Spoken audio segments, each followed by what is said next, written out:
안녕하세요. 대기업에서 게임 산업을 담당하고 있는 담당 멘토 김기동입니다. 자, 오늘은 3개월 연속 신작으로 인해서 단기 신고가를 돌파할 수 있을지 기대가 되고 있는 넷마블에 대해 살펴보도록 할 텐데요. 구체적으로 어떠한 3개월 연속 이 3개의 신작인지, 그리고 저희가 기대해 볼 수 있는 추가 상승 모멘텀들이 어떤 부분들이 있는지를 제가 영상 속에서 자세하게 설명해 드리도록 할 테니까요. 딱 5분만 집중한다고 생각하시고 지켜봐 주시면 정말 감사하겠습니다. 이번 시간에 일단 넷마블이 세계의 신작으로 인해서 흑자 기조를 유지할 수 있을지 여기에 대한 내용들 함께 살펴보도록 하고요. 그리고 이제 신작이 현황이 어떻고 저희가 앞으로 기대해 볼 수 있는 추가 상승 모멘텀이 어떤 부분들이 있는지를 함께 살펴보도록 하겠습니다. 그리고 마지막으로는 넷마블의 차트를 간단하게 보시면 현재 481선 장기 이평선을 돌파한 모습을 보여줬기 때문에 여기에 대해서 어떠한 대응 전략을 짜는 게 좋을지까지 제가 이번 시간에 자세하게 설명해 드리도록 할 테니까요. 영상 시청 전에 구독과 좋아요 한 번씩만 눌러주시기를 간곡하게 부탁드리도록 하겠습니다. 넷마블 같은 경우에는 지난해 9월에 이렇게 출시한 세븐나이츠 키우기 전후로 이렇다 할 흥행장을 현재는 좀 내놓고 있지 못하는 상황을 보여주고 있습니다.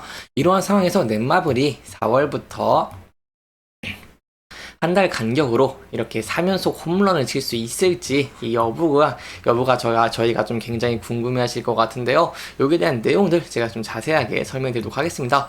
왜냐면 이렇게 신작이 성공을 해야 되는 넷마블의 이유가 있습니다. 어떠한 이유냐고 한다면 바로 넷마블의 실적에 관련된 것인데요. 이 게임주들 같은 경우 이런 신작에 대한 기대감도 중요하지만 실적도 굉장히 중요합니다. 그렇기 때문에 여기에 대한 내용 간단하게 설명해 드리도록 하겠습니다. 왜냐면 넷마블이 작년 4분기에 흑자로 좀 전환을 했습니다. 이러한 상황에서 올해 1분기는 좀 적자를 낼 것으로 예상이 되고 있는데요. 따라서 넷마블이 적자를 완전히 탈피를 하고 흑자 기조를 이어갈 수 있을지 이런 부분들을 저희가 지켜보는 것이 중요할 것 같습니다. 따라서 이러한 실적의 개선을 위해서는 바로 흥행작의 발굴이 돼야 됩니다. 흥행작이 뜨면서 이렇게 실적적인 측면을 견인을 해줘야 되는 것인데요. 왜냐면 아무래도 게임주들 같은 경우에 신작 전에 개발비라던가 개발비 그리고 인건비 등이 계속해서 나가는 모습을 보여주고 게임이 흥행을 하면 이 부분들을 회수를 하는 것이기 때문에 이 신작이 흥행할 수 있을지 여부가 굉장히 중요하다고 설명을 드릴 수 있겠는데, 이러한 상황에서 넷마블의 신작들은 굉장히 좋은 평판을 받고 있다고 설명을 드릴 수 있겠습니다. 우선 첫 번째로는 이 아스탈 연대기 3개의 세력을 좀 설명해 드리려고 하는데요. 넷마블 같은 경우에는 이렇게 아스탈 연대기 3개의 세력을 조금 성공을 하고 있는 모습을 보여주고 있다라고 설명을 드릴 수 있겠습니다. 따라서 세부적인 게임은 이런 아살 연대기를 시작으로 5월에는 저희가 웹툰으로 유명한 나 혼자만 레벨업, 그리고 6월부터는 이 레이븐 2에 대한 신작의 기대를 저희가 좀 해볼 수 있겠는데요. 레이븐 2 같은 경우에는 6월로 확정이 된 것은 아니고 이 상반기 중에 출시를 한다고 밝혔기 때문에 이 6월에 이 론칭을 하는 것을 좀 저희가 기대를 해볼 수 있겠습니다. 따라서 이번 시간에 제가 이런 3개의 신작에 대해서 좀 자세하게 설명해 드리도록 하겠습니다. 아살 연대기 같은 경우에는요, 여러분이 잘 아시다시피 MMORPG라고 할 수 있고 이 드라마에 대한 팬층이 많기 때문에 여기에 대해서 팬덤층의 유입으로 인해서 흥행을 할 가능성이 좀 높다라고 설명을 드릴 수 있겠습니다.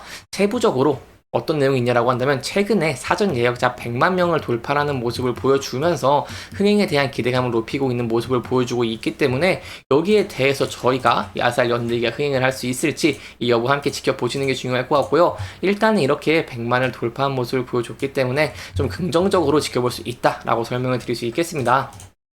그리고 다음으로는 이제 여러분들이 유명한 나 혼자만 레벨업이죠. 여기에 대해서 공개를 하고 많은 분들의 평판이 좀 좋지 않았습니다. 하지만 그럼에도 불구하고 현재 좀 글로벌적으로 하고 있는 오픈 베타 테스트에서 좀 인기를 끌고 있기 때문에 여기에 대한 기대감도 저희가 좀 가져볼 수 있다라고 설명드릴 수 있겠는데요. 나 혼자만 레벨업 같은 경우에는 이 누적 조회수 143억 뷰를 기록한 웹툰의 IP를 활용한 RPG이기 때문에 여기에 대한 팬덤층 유입을 저희가 굉장히 크게 좀 기대를 해볼 수 있겠고, 그리고 이제 지난 19일 한국을 포함한 글로벌 사전 예약을 시작한 가운데에서요, 5일 만에 500만 명이 사전 예약이 넘어서는 것을 보여줬기 때문에 여기에 대해서 흥행을 할 수 있을지 이 여부를 굉장히 중요하게 볼 수 있을 것 같습니다. 여기에 대한 근거는 바로 또 태국에서 이렇게 매출 1위를 찍었다는 것인데요. 세부적인 내용을 함께 살펴보면 넷마블이 태국에서 오픈 베타 테스트를 진행 중인 신작 액션 게임 나온자만 레벨업이죠. 이 앱스토어에서 인기 그리고 매출 순위 1위를 달성하는 좋은 모습을 보여줬습니다. 21일부터 제가 캐나다에서 테스트를 시작을 했고 태국에서만 하루에서 애플 앱스토어에서 인기 1위를 기록하면서 이렇게 이틀 만에 매출 1위를 달성하는 좋은 성과를 거뒀다라고 설명을 드려볼 수 있겠습니다. 또 아까도 말씀드렸다시피 이렇게 19일부터 한국을 포함한 글로벌 전역에서 사전 등록을 진행 중이고요. 5일 만에 사전 등록자 수 500만 명을 넘어서는 이렇게 이례적인 모습을 좀 보여주기도 했습니다. 그리고 이제 마지막으로 제가 설명드릴 것은 바로 레이븐 2입니다. 그래서 상반기 이제 출시 예정되어 있다고 하는데 여기에 대한 내용을 또 저와 함께 알아보도록 하겠습니다. 레이븐 2 같은 경우에는요, 이 게임성 자체가 좀 뛰어나다고 설명을 드릴 수 있겠는데, 거기에 대한 근거는 바로 2015년에 대한민국 게임 대상을 수상을 하고, 출시 4주일 만에 1일 이용자 100만 명을 돌파 기록을 세운 액션 레이븐의 후속작이기 때문입니다. 따라서 레이븐의 팬덤층을 끌어들일 수 있는 효과를 저희가 좀 기대를 해볼 수 있겠고요. 그리고 이제 레이븐 세계관 특유의 뭐 다크 판타지 콘셉트를 좀 활용을 하면서 이렇게 개발 중이고 모바일, PC 크로스 플랫폼도 지원할 예정이라고 합니다. 그렇기 때문에 여기에 대한 흥행도 기대해 볼 수 있겠다라고 설명을 드릴 수 있겠습니다. 이렇게 제가 지금까지 3개의 신작에 대해서 설명을 드렸는데요. 게임주들 같은 경우에는 아무래도 신작에 대한 기대감으로 인해서 주가가 큰 폭으로 상승하는 모습을 보여주다 보니까 네마블 같은 경우에도 주가가 현재 큰 폭으로 상승을 하면서 매우 좋은 흐름을 보여주고 있다고 설명을 드릴 수 있겠습니다. 금일 같은 경우에도 이렇게 3.99% 상승을 해주면서 장기 이평선 위에 안착하는 모습을 보여주는데요. 따라서 이 부근대를 이탈하지 않은 모습을 보여주게 된다고 한다면 여기에 대해서는 저희가 향후 상승 추세를 이어가면서 단기 고점 부근인 이 67,500원대 이 부근대를 돌파하고 52년 신고가 23,300원대까지 돌파할 가능성도 기대를 해볼 수 있겠습니다. 하지만 저희가 리스크적인 측면도 항상 대응을 하는 것이 중요하기 때문에 이 부근대에서 이 66,000원대에서 저항을 맞고 주가가 하락을 하게 된다고 한다면 단기적으로는 앞서서 저항을 받았던 부근대인 이 65,000원대에서 지지를 받을 수 있을지 여부를 함께 지켜보시는 게 중요할 것 같고요. 만약 이 부근대도 이탈하게 된다고 한다면 저희가 하방으로는 54,000원 그리고 그 밑에 하방으로는 전 저점 부분이 36,750원까지 좀 열려 있다는 부분 염두에 두시면 좋을 것 같습니다.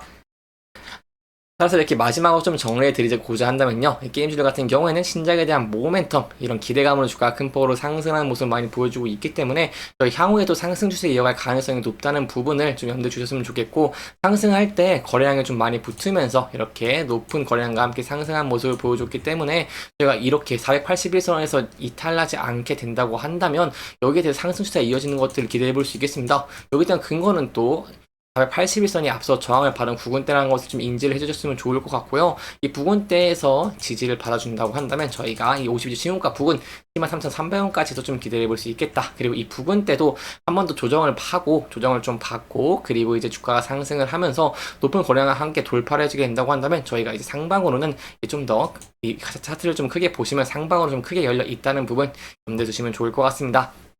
이렇게 이번 영상은 넷마블의 신작 3종으로 인해서 추가적인 상승 모멘텀들이 있다는 부분들을 짚어보면서 진행을 했고요. 해당 영상은 개인적인 의견이 많이 들어갔기 때문에 투자자분들의 주관적인 생각과 해당 내용을 토대로 현명한 선택을 하시면 좋을 것 같습니다. 영상 잘 보셨다면 좋아요와 구독 부탁드리면서 오늘 영상 마무리하도록 하겠습니다. 끝까지 시청해주셔서 감사합니다.